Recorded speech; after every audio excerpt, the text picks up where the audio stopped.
ஐபிஎல்ல பேட்ஸ்மேனோட சம்பவத்தை நம்ம பார்த்துட்டு இருந்தோங்க. இந்த 2020 வேர்ல்டு கப்பில் பார்த்தீங்கன்னா நம்ம பவுலர்ஸோட சம்பவத்தை பார்த்துக்கிட்டு இருக்கோம். பேட்ஸ்மேனோட பவுலர்ஸ் தான் அதிக விக்கெட் எடுக்காங்க.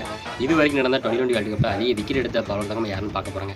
அப்படியே கண்டிப்பாக சப்ஸ்கிரைப் பண்ணி சப்போர்ட் பண்ணுங்க. வாங்க வீடியோக்குள்ள போனாங்க. நம்ம நண்பரும் கமெண்ட் பண்ணாங்க, அவருக்காண்டி தாங்க முக்கியமாக இந்த வீடியோங்க. இதில் உங்ககிட்ட ஒரு சின்ன ஒரு கேள்வி தாங்க. இந்த 2020 வேர்ல்டு கப்பில் அதிக விக்கெட் எடுக்க போகிற பவுலரை மறக்காம கமெண்ட் பண்ணுங்க. 5வது இடத்துல பார்த்தீங்கன்னா நம்ம ஸ்ரீலங்கா ஸ்பின்னர் நம்ம ஹஸ்ரங்கா தாங்க இருக்காரு. இவரு பார்த்தீங்கன்னா 2020 வேர்ல்டு கப்பில் 18 இன்னிங்ஸில் 35 விக்கெட் எடுத்து 5வது இடத்துல இருக்குது இவர் தாங்க. அடுத்து 4வது இடத்துல பார்த்தீங்கன்னா பாகிஸ்தான் ஸ்பின்னர் நம்ம அஜ்மல் தாங்க இருக்காருங்க. இவரு பார்த்தீங்கன்னா 2020 வேர்ல்டு கப்பில் வெறும் 23 இன்னிங்ஸில் 36 விக்கெட் எடுத்து 4வது இடத்துல இருக்குது நம்ம அஜ்மல் தாங்க. அடுத்து 3வது இடத்துல பார்த்தீங்கன்னா யாக்கர் கிங் நம்ம மலிங்க தாங்க இருக்காருங்க. இவரு பார்த்தீங்கன்னா 2020 வேர்ல்டு கப்பில் 31 இன்னிங்ஸ் விளையாண்டு 38 விக்கெட் எடுத்து 3வது இடத்துல இருக்குது நம்ம யாக்கர் கிங் நம்ம மலிங்க தாங்க. அடுத்து 2வது இடத்துல பார்த்தீங்கன்னா பாகிஸ்தான் ஸ்பின்னர் நம்ம அஃப்ரீட் தாங்க இருக்காருங்க. இவரு பார்த்தீங்கன்னா 2020 வேர்ல்டு கப்பில் 34 இன்னிங்ஸ் விளையாண்டு 39 விக்கெட் எடுத்து 2வது இடத்துல இருக்குது நம்ம அஃப்ரீட் தாங்க. ஒரு செமையான ஒரு ஆல்ரவுண்டர். அடுத்து ஃபர்ஸ்ட் இடத்துல பார்த்தீங்கன்னா பங்களாதேஷ்லேயே ஒரு சூப்பரான ஆல்ரவுண்டர் நம்ம சகிப் அல் ஹசன் தாங்க இருக்காருங்க.